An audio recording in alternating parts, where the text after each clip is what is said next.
Break के बाद स्वागत है आपका। अब हम बात करेंगे डॉक्टर रमन सिंह से बीजेपी की राष्ट्रीय राजनीति के बारे में। चलिए अब हम आपसे कुछ भाजपा की बात करते हैं कि बीजेपी के 4 मुख्यमंत्री हैं लेकिन संसदीय बोर्ड में सिर्फ 1 है। अच्छा है, सीनियर हैं और 3 बार मुख्यमंत्री रहे हैं। वो तो राष्ट्रीय महामंत्री संगठन रहे हैं, पहले भी थे और आज भी हैं। तो अच्छी बात है, सीनियर लोग संसदीय बोर्ड में जाते हैं। आने वाले 10 साल बाद हम लोगों को भी नंबर लगेगा। नहीं तो क्या आपको लगता है ठीक है ये कि सिर्फ 1 मुख्यमंत्री को लेना संसदीय बोर्ड में? ये अच्छा है निर्णय, सीनियर लोगों को लिया जाना चाहिए और उनके पास काफ़ी अनुभव है। आपने कहा था 4 जून को दिल्ली में कि बीजेपी में ऐसे बहुत से चेहरे हैं जो प्रधानमंत्री पद के दावेदार हैं, तो आपको लगता है कि नरेंद्र मोदी के अलावा भी कोई और चेहरा है? देखिए, प्रधानमंत्री का पद ऐसा नहीं है कि कोई हम बैठकों में प्रधानमंत्री तय करें। अभी तो एनडीए को इस चुनाव में बढ़त लेना है, बीजेपी को अच्छा परफॉर्मेंस करना है और जब चुनाव हो जाएंगे लोकसभा के, बीजेपी के संसदीय दल की बैठक होगी, फिर एनडीए की बैठक होगी और आम सहमति से उसमें नाम लिया जाएगा। लोग हैं, बहुत सारे हैं। तो क्या आप नरेंद्र मोदी को फिलहाल अपना नेता नहीं मानते? हमारे नेता राष्ट्रीय अध्यक्ष जी राजनाथ जी राष्ट्रीय नेतृत्व कर रहे हैं और चुनाव संचालन समिति के संचालन नरेंद्र मोदी जी कर रहे हैं। आडवाणी जी हमारे वरिष्ठ नेता हैं।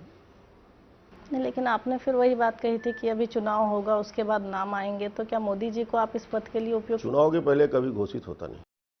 नहीं, मैं आपसे जानना चाह रही हूँ, आप भी 10 व्यक्तिगत साल राय के नहीं होता, मुख्यमंत्री। पार्टी का राय होता है। इसमें कोई, मैं किसी को प्रधानमंत्री कैसे बना दूंगा?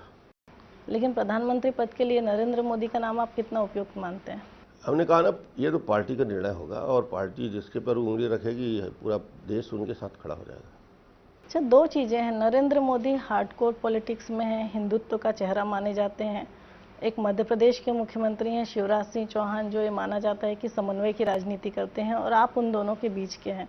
तो आपको लगता नहीं कि अगर ये 2 नाम कहीं दावेदारी में हो सकते थे तो तीसरा नाम आपका भी हो सकता है प्रधानमंत्री पद के लिए? मैं इस दौड़ में दूर दूर तक कहीं नहीं हूँ। मैं सिर्फ मुख्यमंत्री के चुनाव लड़ने जा रहा हूँ और कोशिश करूँगा कि अगली बार छत्तीसगढ़ में भारतीय जनता पार्टी की सरकार बने और सरकार बनने के बाद विधायक दल हमारा चुनाव होगा, उसमें हम तीसरी बार कौन मुख्यमंत्री हो ये भी चुने हुए विधानसभा के विधायक तय करेंगे। शिवराज सिंह चौहान आपको दूसरे नंबर पर रखते हैं? शिवराज जी का बड़कपन है वो। ऐसा क्यों हो रहा है कि बीजेपी के जितने भी मध्य प्रदेश और छत्तीसगढ़ दोनों के मुख्यमंत्री हैं वो लगातार खुद को प्रधानमंत्री पद की दावेदारी से अलग रख रहे हैं? नहीं, दावेदारी का कोई सवाल ही नहीं है। इस पार्टी में हम लोग आए हैं तो कार्यकर्ता की हैसियत से आए हैं। मुझे आज मुख्यमंत्री बनाया गया, पिछले बार मुख्यमंत्री बना, मैं केंद्र में मंत्री था, सांसद था, विधायक था। जो दायित्व दिया जाता है हम उसका 100% क्रियान्वयन करते हैं। कल मुझे क्या दायित्व दिया जाएगा मुझे खुद नहीं मालूम। मैं हमेशा इस बात के लिए तैयार रहता हूँ कि जो भी रिस्पॉन्सिबिलिटी दी जाएगी हम करेंगे। और ये पद तो प्राथमिकता क्रम में जीवन में किसी कार्यकर्ता का नहीं रहता, वो चाहे शिवराज हो चाहे डॉक्टर रमन।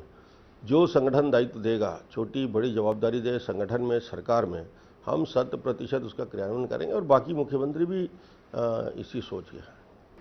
लेकिन नरेंद्र मोदी के लिए आप खुलकर क्यों नहीं बोल रहे? सभी अभी आप सबका यही कहना है कि प्रचार अभियान समिति का अध्यक्ष बनाया है और प्रचार करेंगे, आप साथ देंगे, तो क्या आप उनको अपना नेता नहीं मानते या प्रधानमंत्री के लिए? सब नेता है। मैं बताया ना कि हमारे नेता सुषमा जी हैं, अरुण जेटली जी हैं, माननीय राजनाथ जी राष्ट्रीय अध्यक्ष जी हैं और नरेंद्र मोदी भी वरिष्ठ नेता हैं, संचालन समिति के अध्यक्ष बने हैं। अच्छा, अभी उत्तरांचल में आपने 5 करोड़ का पैकेज दिया है, और क्या किया जा रहा है राहत के लिए? और कुछ अभी तक सरकार पता लगा पाई है कि छत्तीसगढ़ के कितने लोग वहां पर फंसे होंगे?